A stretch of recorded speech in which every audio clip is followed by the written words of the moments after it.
Little engines can do big things. It was a beautiful sunny day on the island of Sodor. Thomas and Percy were biffing and bashing freight cars in the yard. They were having a wonderful time. Just then, Sir Topham had arrived. "Thomas and Percy, I need you two to take this heavy goods train and deliver it to Brendam Docks." "Yes, sir." "Yes, sir," said Thomas and Percy. Then Sir Topham had left. "I'll be right back, Thomas. I have to go and get some water," said Percy, and he chuffed away. Just then Gordon arrived. "Come on, little Thomas," huffed Gordon. "The express isn't going to shunt itself." "Sorry, Gordon, not today," said Thomas. "Me and Percy have to take this heavy goods train to Brendam Docks." Gordon laughed. "Two little engines carrying one heavy goods train. We big engines don't need an extra engine to carry a heavy goods train. We are much stronger than little engines like you, Thomas. In fact, little engines can't even do a thing that big engines could, like pulling the express." This made Thomas cross. "Little engines can do big things, Gordon," said Thomas crossly.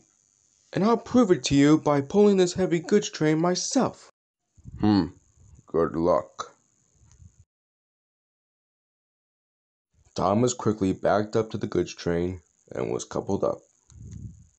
Then, wheel turn by wheel turn, Thomas puffed slowly away with the heavy goods train.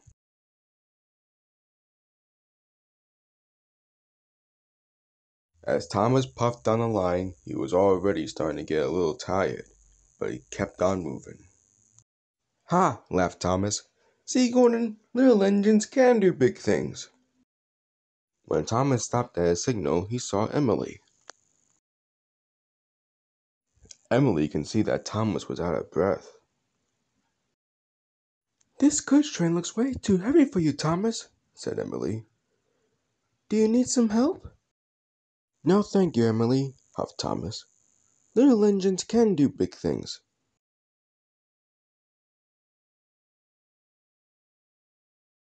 Then the signal went up, and Thomas puffed away.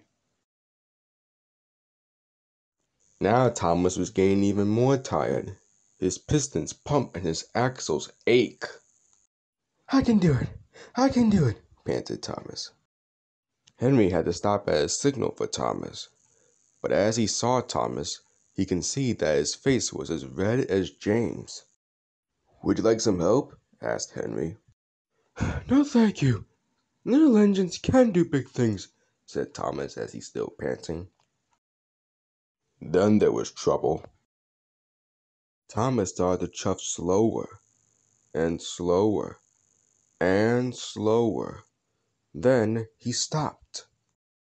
Thomas had used up all of his coal to pull the heavy goods train. Now he has ran out. So was his fire. "Cinders and ashes!" cried Thomas. "I'm stuck!" And he was. Thomas felt silly. If only I let Percy, Emily, or Henry help me. Then Thomas heard a voice. "Thomas!" It was Percy. "Why did you left without me?" asked Percy. "I pulled this heavy goods train myself because I wanted to prove to Gordon that little engines can do big things. But I was wrong. I'm sorry, Percy." "That's not true, Thomas. We little engines have done big things." "Like what?" asked Thomas. "Well, did you remember the time that you saved Lady from Diesel 10? "Yes, I do remember." "And," continued Percy, "what about the time that I saved James from a landslide?"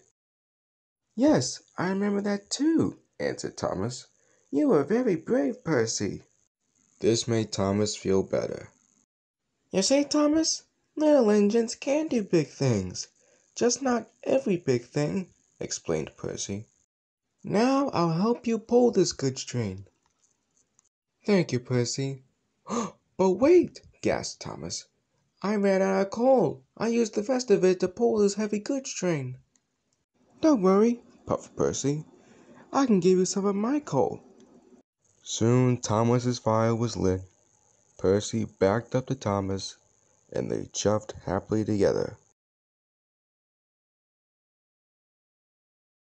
As Thomas and Percy puffed to the big hill, they can see Edward giving Gordon a push. Hello, Gordon. Why is Edward giving you a push? I thought you said that big engines are stronger than little engines and don't need an extra engine, teased Thomas. Gordon was embarrassed, and the two best friends puffed away laughing.